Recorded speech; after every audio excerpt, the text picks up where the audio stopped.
The specialists are back, and I am here. I am back after taking last week off, and I'm ready to recap episode number 4 of the Amazing Race 36. Amazing Race 36 would have been my nightmare scenario. There is not a season that I would have hated more than being a part of this. Everything is heights. I would not have climbed the stairs to the top of that mountain. I don't know what the penalty is for that. Now I'm talking about episode 3. I don't know what the penalty is for that. But whatever the penalty is, I would have gotten because I would not have climbed those stairs. There is a 0% chance I would have done that. I don't know how Sean, who has a crippling fear of heights, eventually ended up getting up there. Good for him. He's a bigger man than I. But my goodness. And then they start this episode by paragliding in to start off their leg. What a mess. What an absolute mess. No. So much fun. Exhilarating. Awful. When are you ever going to get this chance again? Paraglide? Hopefully never. That's like people who are like, you know, like when you go to an international country, it's like, you got to eat this cuisine. And then it's always the most disgusting cuisine. I remember I have a friend who was like, I eat blood pudding when I was in London. And we were with a bunch of people from London. They're like, we've never even had blood pudding. Why would you eat that? That's stupid. Like nobody actually eats that. And it's, well, when was I going to get the chance to do that again? It's like, well, some things you don't need the chance to do even once. That's the way you need to look at some things. And that's how I feel about paragliding, hang gliding, jumping out of an airplane. That's how I feel about all of those things. I don't need to do them once. That's fine. I'll do them 0 times and be totally content with that. Yeah. Well, I don't know what I don't know if you would get some flack for that from Phil on the mat, or like what you could do to avoid it, or penalty of some kind. But I don't know if it's just like, all right, you got to do this to run this leg of the race. You don't have a choice. All right, cool. Well, Phil, this is gonna be a real shit episode for you guys because I'm not doing it. Maybe that's right there. That was essentially my "don't cast me" tape for the Amazing Race. Are you willing to try crazy things that are outside your comfort zone? No. Certain things, but not that. Heights are the one thing, man. That's a crippling one. And I felt him when he was doing. It was in episode 3 where he was trying to come down the steps with the cocoa beans. I felt that so bad. There's been so many times where I'm like, I don't know if I can pick up one leg and put it in front of the other. I don't know what's happening. So good for him, though. I actually did get to meet them last night. And then what do? They turn around and they get eliminated. So like, thanks a lot. Thanks a lot, you aerobics acrobatic instructors. Jump ropers. Jump ropers. What were they actually going by, though? On their I don't know what team it's like Dutch something or something like that. What do they go by? I have to look. Anyway, so I got to meet them last night. That was great. Again, you know, I talked about it a lot, and somebody actually commented on the Survivor recap last night, being like, "Did you know Phil went to an event last night?" Well, I did, and I enjoyed it, and I got to meet unfortunately the eliminated team from this week, which I don't know why you'd be watching this if you haven't watched. I don't know why you'd be watching this if you haven't watched the episode. So Michelle and Sean, I did get to meet Michelle and Sean. They were very nice. It was very nice to meet them. I didn't know they were going to be there, so that was really fun.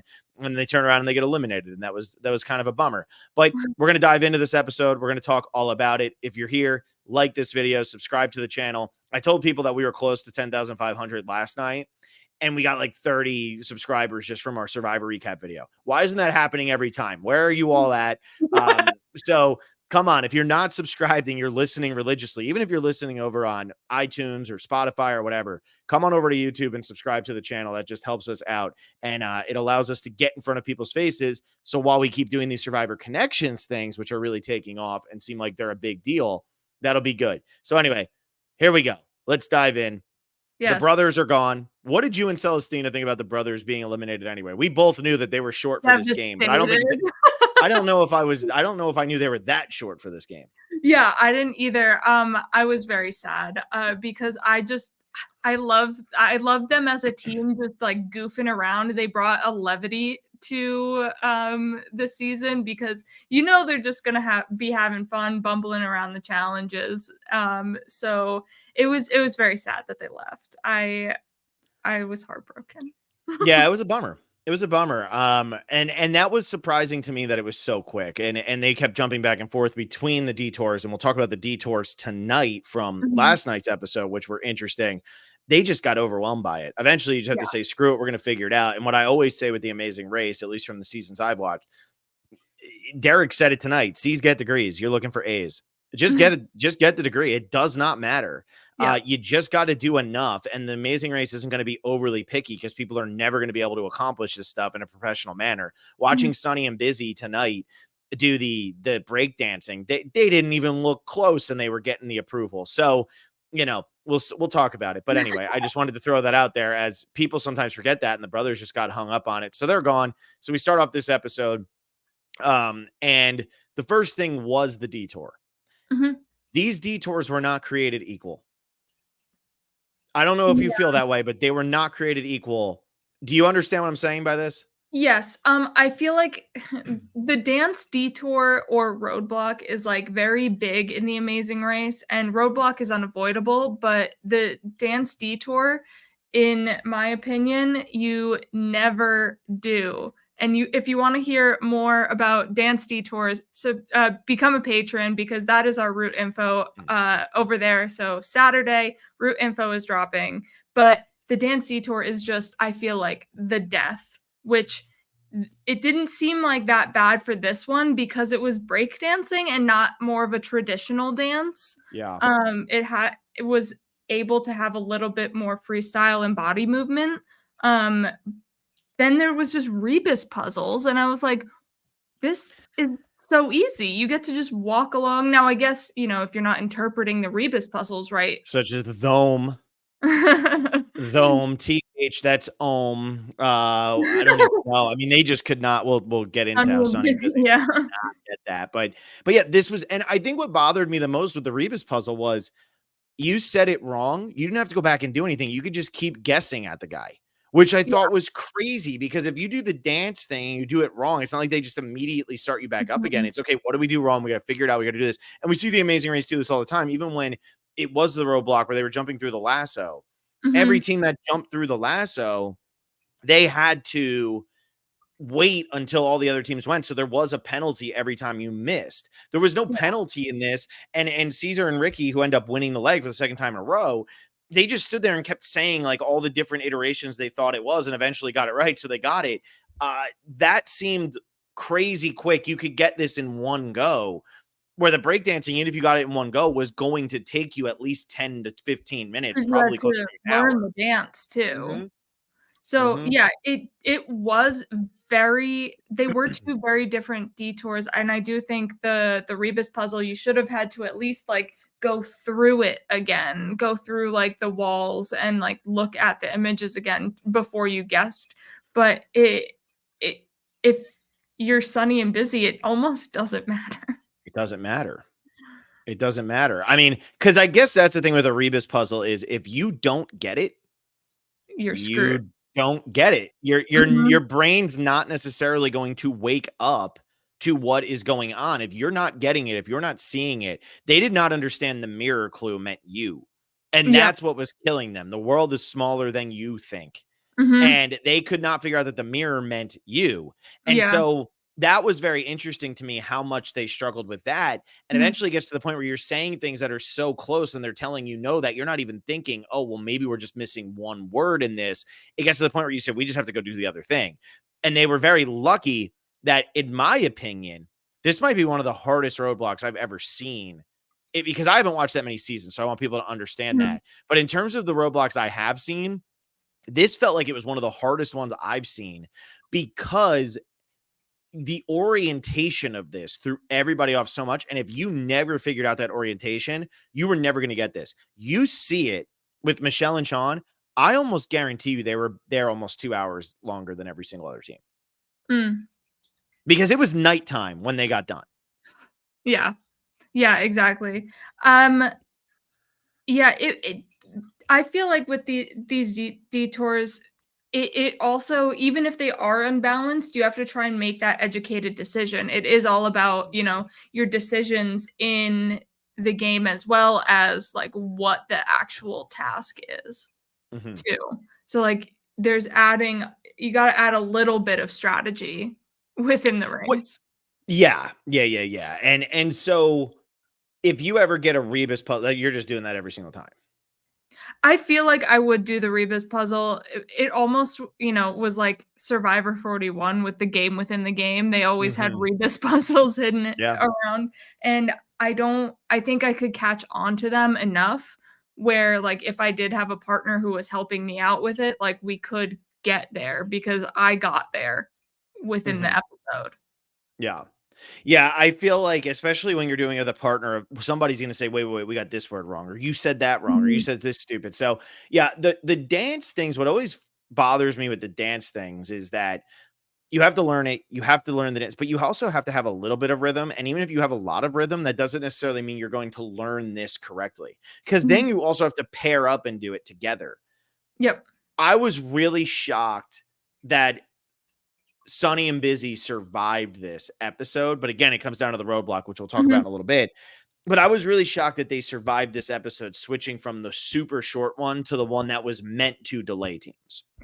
Yeah, and also what was interesting about this one is it was a group learn and not just an individual coach, Yep. because a lot of times with a dance challenge, it'll be like someone teaching you off to the side, but it was like group dance class here. You gotta Mhm. like learn. If you came in the middle of a lesson, you just gotta hop in. You know, it wasn't as structured as some other challenges are either. Is this because of COVID, do you think? Or no? Like, do you think that this Maybe. had something to do with that, where the restrictions, they wanted it where everybody was just in, I mean, it sounds counterintuitive, but everybody was in a group rather than breaking them off and making sure they had enough people who could Mhm. teach the dance? Because if somebody gets sick on that day with COVID testing, they test positive for COVID, now you're 1 or 2 or 3 people short in terms of instructors. What do you do? Yeah, exactly. You bank on other people doing it or say, "Hey, Yeah. there's a limit of 7." I don't I don't Yeah, know. that's true. I don't think they wanted to limit that one, though. I think they wanted more people to go to that one than even did. I was just Mhm. shocked. I mean, you've watched more Amazing Race than me. Are they ever this much of a disparity between the 2 detours? I mean, this felt like one could take you 5 minutes and the other could take you 2.5 hours. I think it's also due to COVID. I feel Mhm. like they with this season, I feel like the challenges and the detours and stuff are a lot different than, they were last season because they're more restricted. So, like, they're keeping them to, like, similar areas instead of, "Alright, go to your detour, one is left and one is right." Yeah, yeah, yeah. Yeah, yeah, yeah. No, I get that. Um, let's talk about the roadblock though. So we Mhm. talked about the detour enough. We both would have done the Rebus puzzle. I think we'd figured it out in seconds. I don't think Andy Vogel watches The Amazing Race. If he does, just tell us in here how easy that would have been for you. Yeah, because we all want to know. You don't tell us enough. So please get in here and tell us. But okay, so what really got me with this roadblock was all of the extra pegs on that board made Mhm. this so hard. Not only was the orientation and figuring that out hard, Mhm. you also had so many extra pegs that were actually close to each other in terms of where they were on the map. Like on the one when Rod got it wrong and Juan or Shane, I forget which one did the thing. But when Rod got it wrong, he was off by one spot and Shane had gotten and they were working together. They were doing the whole puzzle together. Yeah. That's really hard if you're not being able to work with anybody like the sister cousins like the cousins weren't, and like the aerobic instructors weren't, and Sunny and Busy, I mean, they just had a good strategy, whichever one of them ended up doing it, because here I am, I'm not going to be able to separate the two of the same sex teams. I always am just like, yeah, sure, they're 1A and 1B, whatever. Yeah. This was so hard. Am I exaggerating this? Did you find this to be hard, or you think I'm being a baby? I thought I mean, I guess once you got the orientation, you're good, but I feel like, they didn't have a "You are here" Yeah. sign on the map, so I would do what, the first couple teams started to do was, like, try and orient myself. Where are these things on the map so I can know where to put these statues? Because after that, I think it's just the amount you can memorize and how many trips you have to take out to place these blocks in. Yeah. I don't even think that these people, like, some of these people weren't even thinking about it. And Mhm. you saw that with quite a few teams. I mean, for the longest time, they would show the map for the team after they placed all the things, and it was just every single thing was an X. Yeah. Every single one of them. And I just think it was, if your mind wasn't going to there, I don't know what would have triggered your mind to say, "Oh crap, I got to do that." Mhm. Yeah, I don't know. I thought this seemed like a fun one to do because it seems simple in theory, but maybe not in practice. Like with Hmm. everything happening around you, you don't know, what is up, what is down, north, south, Hmm. all that. Yeah. And then they all were thinking, it seemed like the teams that really struggled were under the assumption that the museum was the building that was right in front of them.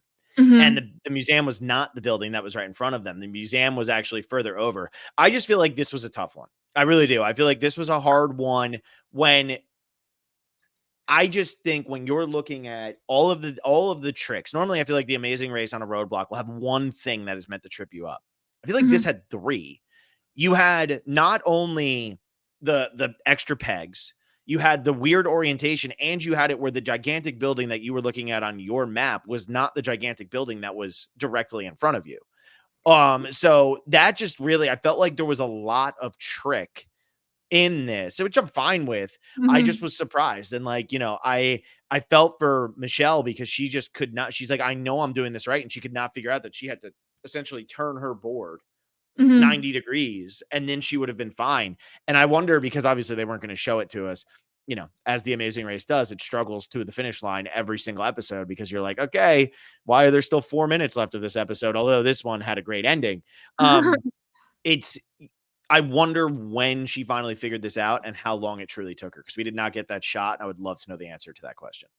Yeah, exactly. Like I would love to know timing on things, but at the same time it does like spoil hardcore like how everybody is doing in the race. Like once Sunny and Busy came to the roadblock, like how long were they there compared Mhm. to the other people? Like it would have been nice to know that, but then it is very spoilery It on is. It like is. But I feel how. like I would have liked at the end, because we all knew that Michelle and Sean were finishing last.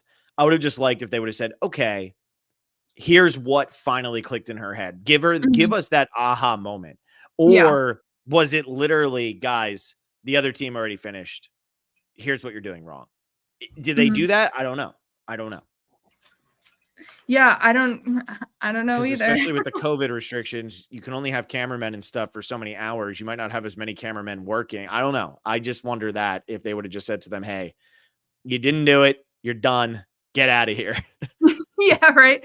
Um, I also thought it was very interesting with Amber and Vinny and Danny and Angie. They helped each other. Going back to one of the older episodes where Danny and Angie helped out Amber and Vinny, they were Mhm. paid the favor here in helping them orient themselves so Danny could finish this roadblock in no time, and they like shot up in the leaderboard. Yeah, they finished what, third place on this one? Hmm. So hang on, I want to pull this up because I want to have the placements in front of me from this week as we talk about this, because this is a great point. So Amber and Vinny were second. Angie and Danny were third. Rod and Letitia were fourth. Juan and Shane were fifth. Rod and Letitia, Juan and Shane worked together. Amber and Hmm. Vinny showed Angie and Danny how to make it work, while Ricky and Caesar ran away. Ricky Right. and Caesar finished second, first. Hmm. They're doing great. They're feeling good about themselves. They're on cloud nine. What we are seeing, though, I think, is the storyline of why they're going to lose. And the reason they're going to lose is because their competitors, their best teams, the teams that have the chance to beat them on any given day, Hmm. are working together and building relationships. And if Ricky and Caesar get into a situation where they can't figure something out, they have nobody who is willing to stick their neck out for them. It's not going to happen, because the Danny and Angie thing was great, because guess what? If you're Amber and Vinny, you've gone from 12th to 7th, and now you finished second twice in a row. Angie Yeah. and Danny were 7th, 6th, ninth, and 3rd. You know you're beating Angie and Danny 90% of the Oh, legs of the race. 100%.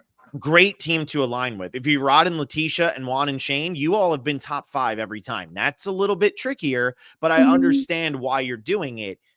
But Ricky and Caesar now they have 3 teams behind them, and I'm not including Angie and Danny here, Mhm. who legitimately can beat them on any given day, and Yeah. they have alliances, and Ricky and Caesar don't. Mhm. Yeah, and I think a lot of people also are somewhat peeved by Ricky and Caesar too because, they, like, didn't help them or, like, are just running their own race when sometimes it is beneficial for your game to help people out. Mhm. Do you think, am I reading too much into this, or do you think it will end up biting them, or you think they're just good enough that they're going to win? I don't know. I think they could get got on one of these episodes coming up. Not soon. I think we're gonna get get the duds kind of out. Well, not duds, Mhm. but like the Wow. lower Okay. place. Who you want to call duds in case they're listening, McKenna? Who do you No, want to I am point? not doing that. I'll Not put their doing that. pictures on screen as you do it. Absolutely not. The lower place teams. Well, I thought Danny and Angie weren't going to be long for the game, but like they shot up. So you know what? Anything can happen in the race. But I think once a good chunk of teams can leave the game, I think then we see Ricky and Cesar just get like a Mhm. bad leg and are out. I don't think they make the finale.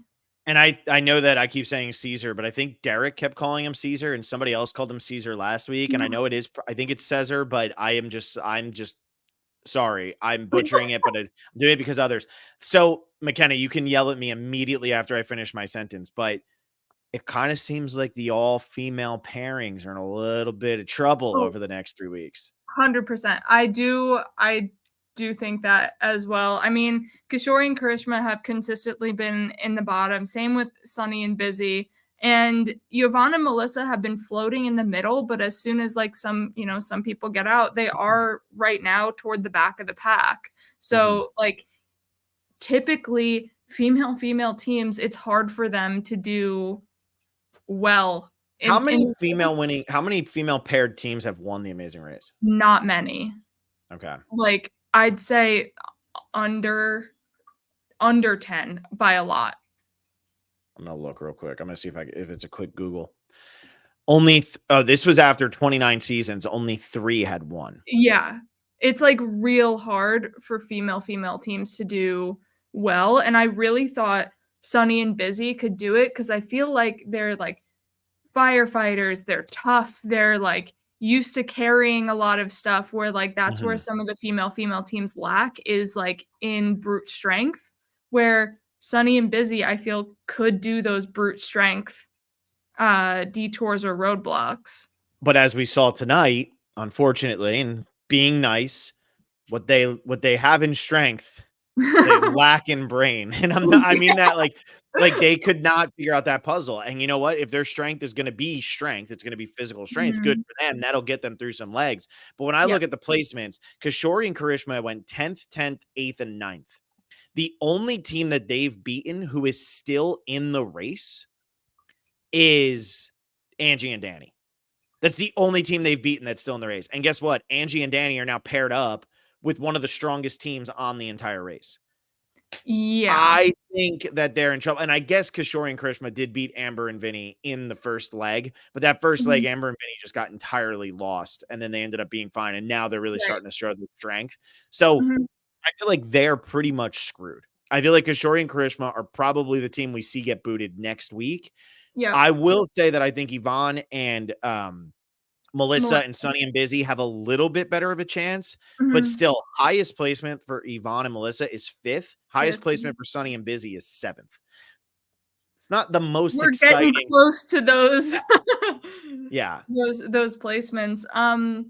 I think the fall for Derek and Shalissa this round, they've been constantly in third, and they were talking about like let's keep things constant, and then they fall all the way to sixth. I think is a big hit for them. It doesn't worry me too much because when I look at who was ahead of them, it was the pairs.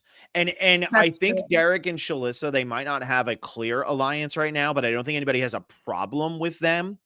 And Mhm. so even though they dropped to 6th, they would have beaten Danny and Angie had they not been helped by Amber and Vinny. I True. think they probably beat Rod and Letitia and Juan and Shane both if the two of them don't work together and do the Mhm. roadblock together. So I think that Derek and Shalissa are fine. They need to work on their social a little bit. I also just I crack up over the two of them because what's really funny with the two of them is how much of an old couple they are, where they argue. And sometimes they say things where, everything's so sugar coated because of social media, people being scared of being canceled and stuff. They'll say things to each other where I'm like, damn, that's just flat out mean. But then they start Mhm. laughing immediately, and you can tell that this is just the way they've communicated their entire life. Like, this is just how it is. They don't take things personally. They know Mhm. what is going too far and what isn't with each other. And you really see that because for as like as some of the things they say where it's like, you got to be doing this, or, I forget what it was in the cooking challenge, but it was so nasty. But it just immediately turns into a smile. So I think that's going to work in their favor. And again, I know they finished third 3 in a row. If Mhm. I'm one of these stronger teams, though, I'm saying let's keep the grandparents around. It's a Yeah. long race. Eventually, they're going to get tired. Maybe they won't, but Mhm. that's what's at least going through my head. Yeah, I mean, that is smart, and I do think they will last a bit longer, and they might be that finale dark horse Mhm. team. Yeah. Yeah. That then where if everything can go their way, they can figure this out and they can pull out the Mhm. victory. Which team have we not talked about much? Rod and Letitia, they went first, then fifth, now fourth. And the only reason they beat Juan and Shane, which is annoying because Juan and Shane would have been fourth for all 4 legs. The only reason they beat him is because they just found Phil faster, but it was, a matter of seconds. Yeah. Um, how are you feeling about Rod and Letitia? Do you think that they're going to be able to keep this up, or do you think that they are going to implode at some point? I I like them as a team. I think they work very well together. I think we might see them in 4th overall. Mhm. Mhm. I think they get cut right before the finale. Yeah. Yeah, I could see that for sure. As like the surprise one, or they go into Mhm. the last leg and they've won a bunch of legs, or they've been near the top, or what Yeah. they kind of remind me of. And again, this is how limited I watch. Whatever Marcus Pollard and his wife's team, and maybe that's just because it's football player with wife, but it does remind me of that where like they were always good. And I know Rod and Letitia already won 2 legs, but to me, they don't feel like legitimate contenders to win the Mhm. whole thing, even if they're running near the top the entire time. Mhm. Yeah, I agree. I think they're good and they're concise in their decisions. They're not lollygagging a lot. They have Good word. very clear communication.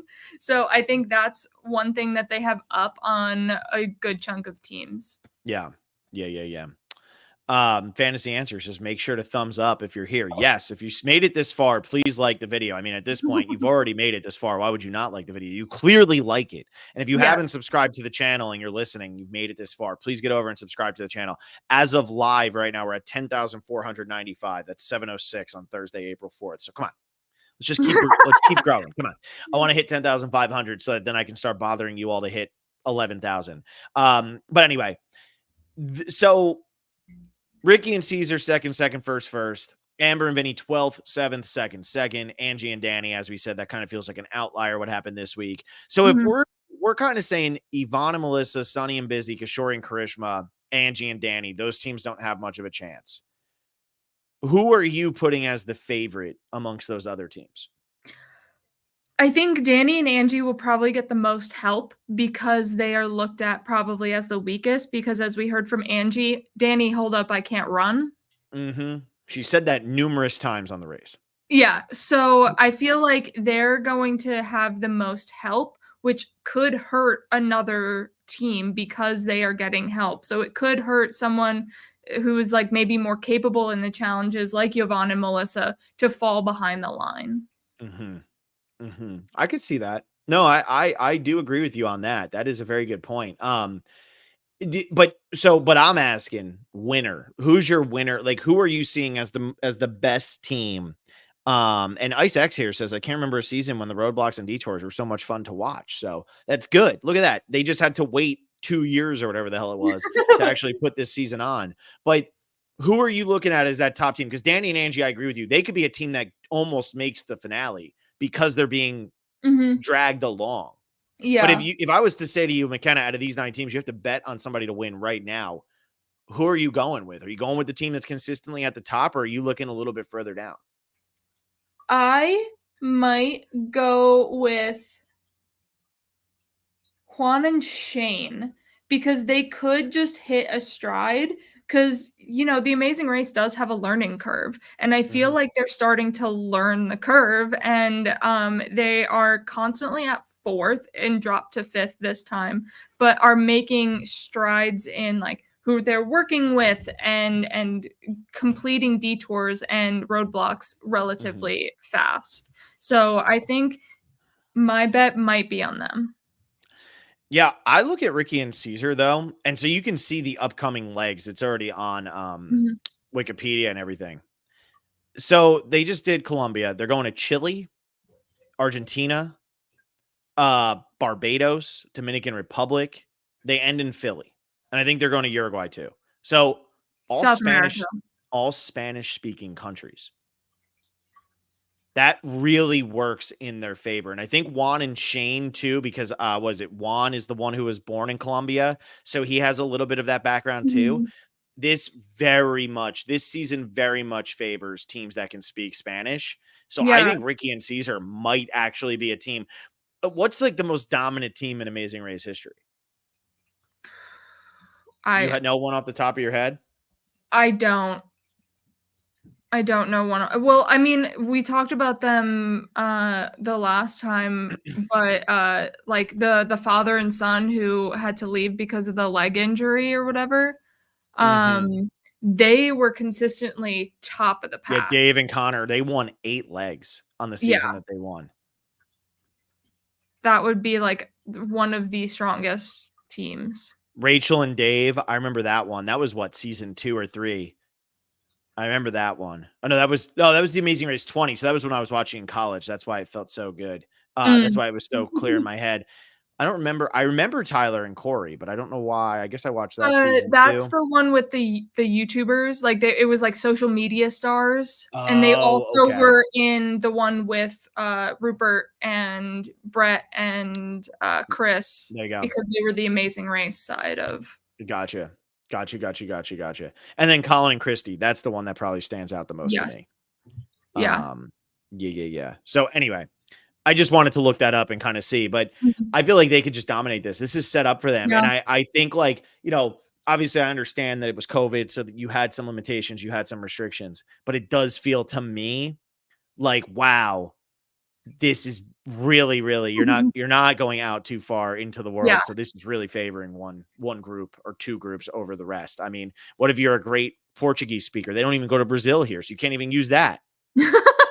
Yeah, and I feel like the Asian countries are typically the biggest equalizer for Yeah, teams too, where, absolutely. like, it's a lot of mad scrambles trying to Mhm. interpret where to go, because even me who has high school Spanish, I can try and, like, translate a sign, like, the sign is somewhat similar to something I can read, unlike, the Asian countries. Yeah. Yeah. Exactly. And there is nothing more jarring than when you get somewhere where it's not even like the same characters. It's not the same Mhm. alphabet. It is Yeah. jarring as anything. Did we miss anything on this episode? Just that Ricky and Caesar each have $2,500, but That does nothing for me. Yeah. That's always one of those where it's like, as Will says now when we do Deal or No Deal Island. Okay, great. Who cares? Well, happy for them, I guess. Yeah. Good for them. What is it? I always love money or something like that. Yeah. Anyway, well, thank you all so much for listening. I hope you enjoyed this episode. I'll be a little bit more consistent now. I think we'll be back here again next Thursday, Mhm. same time, same place. As McKenna already hinted, if you want to become a patron, she's doing root info with Celestina. Celestina, who did episode number 3's recap. So Mhm. let us know who you think is going to win. Is it just going to be that easy? Is Cesar and Ricky just going to dominate this thing from start to finish? I don't know, maybe. Well, now But that I know they're all yeah, in they're all in Spanish Spanish-speaking speaking countries. countries. So anyway, thank you all so much for listening. Hope you enjoyed it. And yeah, like the video, subscribe to the channel, and we'll see you next time. Bye.